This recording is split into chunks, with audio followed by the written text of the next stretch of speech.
In 2132, space traveling is commonplace, and the company Ambercop sends out ships to mine other planets and capture alien creatures to bring back to Earth as a food source.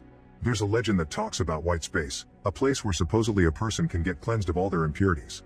It has no disease and no suffering, only clarity. To this day nobody has reached this place because it's protected by a giant creature known as Tenlong. One day two space hunters manage to find Tenlong. Captain Bentley opens fire, but Tenlong's mate blocks the shot with her scales.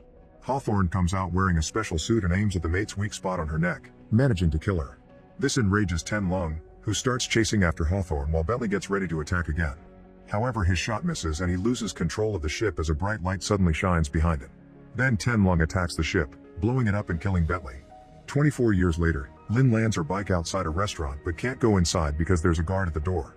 She works for the ICE, or Interstellar Conservation Enforcement.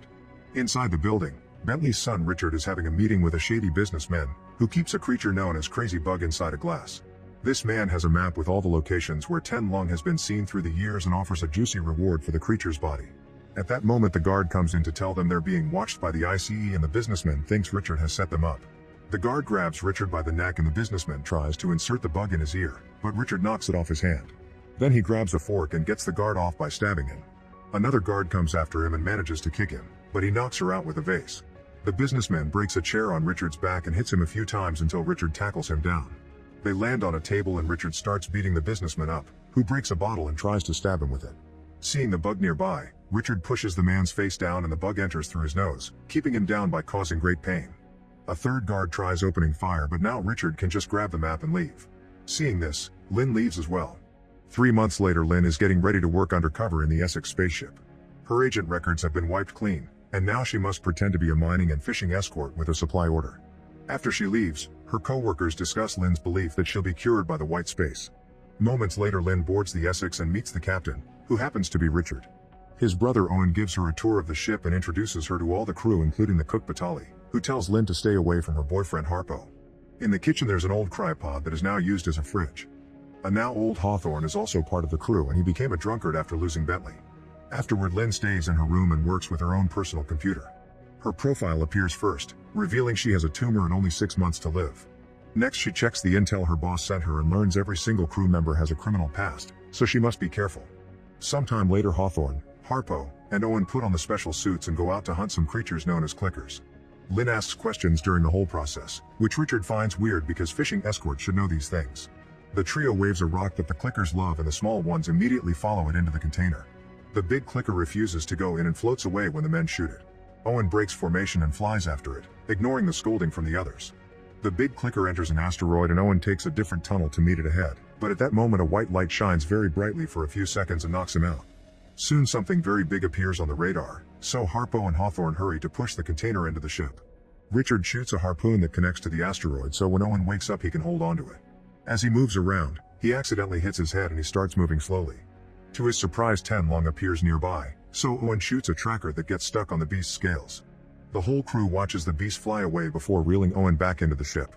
Meanwhile Tenlong disappears into the bright light. Later during dinner Lynn shares the story of a ship that disappeared while tracking down Tenlong, and she theorizes it found the white space. If there are black holes that can be entered, she thinks the white ones are the exit. The crew laughs because they think the white space is a fairy tale, so Lynn shares an alternate theory. Since the clickers are supposed to follow Tenlong, following the tracker Owen through could double their fishing load. However, Richard says they've been fishing for months and it's time to go home. After dinner, it's revealed that Harpo is cheating on Batali with the pilot Ragsland.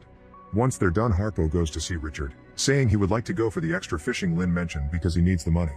Richard explains he doesn't want Lynn constantly looking over their shoulders, so they'll finish this order and drop her off first, then they can go after the big load. Meanwhile Lynn sneaks into the comms room and sends a message to the ICE without noticing her transmission gets intercepted. A few hours later Richard watches a recording from Bentley talking about Tenlong and remembers the day his father gifted him a sword. He's interrupted by Ragsland on the radio, who tells him 2 small unidentified ships are approaching. Richard runs to the cockpit and tells Ragsland to fly away to lose them, however the ships quickly block their way. Realizing these are pirates, they have no choice but to receive them before anyone gets hurt. The crew makes Ragsland and Batali hide in a secret compartment while Richard puts a beacon on the cargo. He also makes everyone hide their weapons to hopefully avoid a confrontation. When the pirates come aboard, they immediately notice Lynn and start harassing her. Owen tries to defend her, but there's only a short struggle before he gets his leg slashed by a knife and the pirate captain pushes Lynn against the wall. She starts mentioning all the penal codes he's breaking and he gets suspicious, so he checks under her shirt, finding her badge. The pirates steal all the cargo and supplies. They also put a tracker on the Essex before leaving.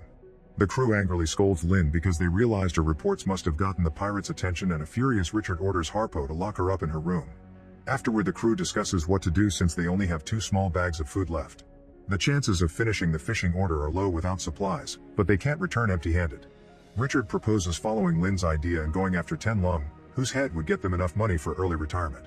They agree to do it, but first they should at least catch a few clickers for food. Moments later, Owen checks on Lynn and asks her why she's there. So Lynn explains she's been trying to find Ten Lung, and the only ship that follows the creature's course is the Essex.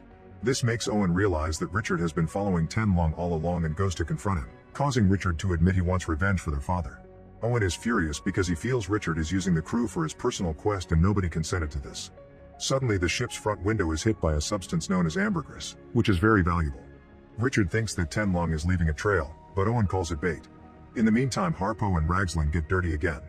After they're done, Batali finds Raglan's bra. Afterward, the guys go out in the special suits to gather the ambergris and capture a very big clicker. While they're working, the pirates show up to steal this as well, and Richard curses because he realizes they found his beacon. They need the hyperdrive to escape, but the crew discovers the pirates broke that as well. The mechanic Stubbs starts working on fixing it, and Richard tells the crew to get back on the ship, but Harpo still chooses to stay to capture the clicker first. Soon the pirates open fire, and while the Essex has a protective force field, it won't last for long. Richard orders Raglan to release the waste chambers, not caring that Harpo is still outside since it was his choice. Harpo moves fast to dodge the chambers and manages to return to the Essex with the clicker he caught. The chambers crash against one of the pirate ships, but the other is still going. When the pirate captain shoots missiles that could destroy the Essex, Stubbs finally finishes fixing the system and the ship disappears by using hyperspeed. Once they're safe, the crew calls Richard out for getting rid of their beacon. Harpo is particularly furious, and when Richard points out he ignored orders, Harpo says he saved everyone's lives by getting food. Richard responds by pushing him, and Hawthorne has to get between them to stop things from escalating. Meanwhile, Stubbs is cleaning the ambergris from the suits when he notices that the lock on the clicker crate is open. When he's about to close it, he notices tiny bugs running on his hand and biting him. Soon the creatures are sneaking under his clothes and he goes crazy trying to get them off, causing him to forget that the crate is still unlocked. Stubbs runs to the bathroom to try to wash the bugs off, however they're now inside his body. When he returns to his room, he keeps hearing voices and starts screaming at the walls. After dinner, Batali tells Harpo that she's pregnant. Harpo freaks out because kids are expensive, so he decides to steal some of the ambergris and hides it in the fridge. Meanwhile, Richard checks on Lynn, who is against killing Ten Lung. However, she refuses to explain why, so Richard ignores her argument. After he leaves, Lynn messes with the lock until she manages to break it and finally escapes her room. In the shadows of the corridor, someone is breaking the oxygen reserves. Lynn tries to sneak around quietly, but she's found by Harpo, who grabs her from behind. She immediately starts fighting him and easily overpowers him, thanks to her agent training. At that moment, Stubbs sees all this and runs away screaming, distracting Lynn. This allows Harpo to knock her out with a tool. When she wakes up, she's locked up in the cargo bay and hears Harpo telling Richard that she was the one breaking the oxygen reserves. In the cockpit, Raglan is asleep and doesn't notice the signal that appears on the screen. By the time she wakes up, it's already gone. Batali brings some food to Lynn, who offers her a way to escape safely, but Batali isn't interested. After Batali leaves, Lynn hears the clicker screeching in its crate at the same time that Raglan and Richard hear a weird noise echoing around them. They check the scanner and discover dozens of destroyed ships around the Essex, probably the work of Ten Lung. In the vents, Stubbs crawls around while carving soap with a knife.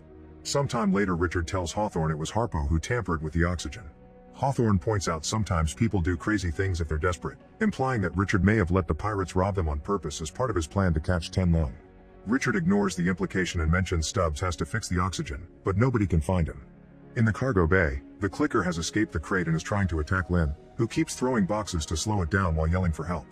Luckily, Richard hears her and opens the door, getting her out before attacking the clicker with a fire extinguisher.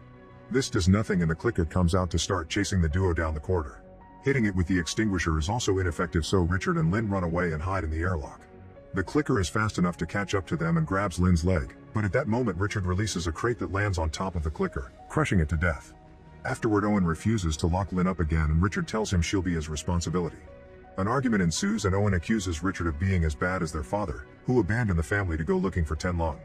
A furious Richard pushes Owen against the wall and says his brother is nothing like their father, as if it was an insult. Owen decides to go to the comms room and sends out a message asking for help, which is intercepted by the pirates again. Meanwhile, Harpo and Raglan are doing the naughty again. He wants to go home and tries to get her on his side, but Raglan refuses to betray Richard. Minutes later, Richard sees the white hole and Ten Long appears nearby, hitting the Essex with his mighty body. This makes everyone fall and leaves the force field at 50% strength. Then Owen puts on the suit and goes out to hunt Ten Long, so Richard orders Hawthorne and Harpo to join him. Owen flies around while dodging the beast's attacks, hoping to guide it toward an asteroid belt. He shoots a rope at the nearest asteroid and uses the momentum to fly around it in a circle, which sends him right to Ten Long's back. As he opens fire, the creature bends his body to push him off. Hawthorne flies closer to try to get Owen back in formation, but Owen ignores him and Hawthorne is struck by the creature. Soon Owen opens fire again only for Ten Long to strike him as well, sending him into a tailspin. Owen ends up crashing against an asteroid and a severe hit to the head leaves him heavily bleeding. He apologizes to Richard for failing, but an uncaring Richard just keeps yelling at his men to move so he can shoot his harpoon. At that moment, Lynn turns off his aiming system and Richard responds by knocking her out with a punch. Outside, Ten Long grabs Owen and crushes him into pieces, then Ten Long activates the bright light to disappear. Moments later, Harpo talks to Raglan in secret, saying that Richard has gone too far and pointing out that the oxygen levels are low. Raglan starts considering mutiny as their only answer. When Lynn wakes up, Richard explains they've reached the spot where Bentley died. He had hoped he would feel closer to his father, but instead he lost his brother. He wants to go back to Earth because the low oxygen means no more exploring, yet Lynn insists on finding Stubbs to fix it. While going down the corridor, the group hears noises in the vents. Suddenly some nasty goo falls on the floor and Lynn notices the parasites in it, so she guesses Stubbs is infected. She thinks there's a chance she could help him, but she needs a way to defend herself. Richard decides to give her his sword and Lynn accepts it with a condition. If she helps Stubbs, they'll keep on following Ten Long instead of going back. Soon the pirate ship finds them and the white hole opens again, so Ten Long also joins them. Raglan notices they're heading into a storm and Richard orders her to keep going because the pirates won't follow them there. Suddenly Ten Long creates some colorful waves that make him disappear and bring down the Essex's power source. The ship slows down and the force field is at 20%. While Raglan looks for an alternative, Ten Long reappears next to the pirates and damages their ship as well. The pilots start shooting from the inside while the captain comes out in a shuttle to open fire too. These weapons aren't enough to hurt Ten Long, who moves quickly to destroy both ships before disappearing into another white hole. In the Essex, navigation goes down so Raglan has to try to override the AI to go manual. In Harpo's room he tries to tell Batali of his mutiny plan, but she refuses to work with Raglan. He has to remind her neither of them can pilot a ship, so they need her to escape and they agree to work together for the baby's sake. Meanwhile, Richard goes to check on the ship's power source and discovers Stubbs damaged it too. At that moment Ted Long appears and throws the destroyed pirated ship at the Essex, causing even more damage. Raglan activates the thrusters and makes the Essex enter the storm to try to lose the beast. As the pirate ship continues to roll on top of the Essex, Richard finishes fixing the power source and now the vessel can go fast enough to avoid trouble. In a dark corridor, Lynn finds Stubbs and starts fighting him. In just a few moves she manages to cut his hand off, so he runs away. He hides in the tool closet and uses a torch to close his wound. Minutes later Raglan finishes taking a bath and grabs her clothes from the locker, only to find the carved soap.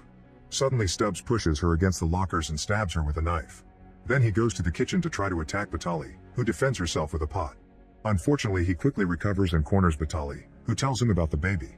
Her pleas are ignored and she gets stabbed too. Lynn runs in and tries to attack him, but Stubbs kicks her down.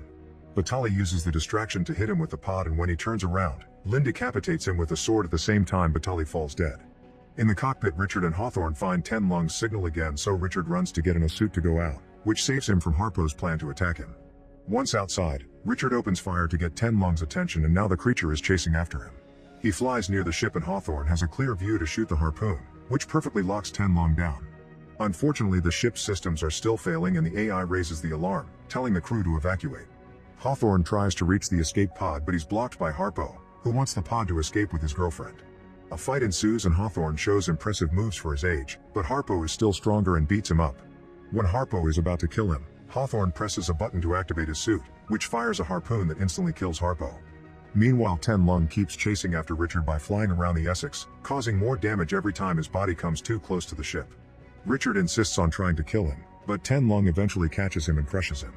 By the time Hawthorne comes out in his suit, he can only watch in shock how Ten Long finishes killing Richard and flies right into the Essex to blow it up.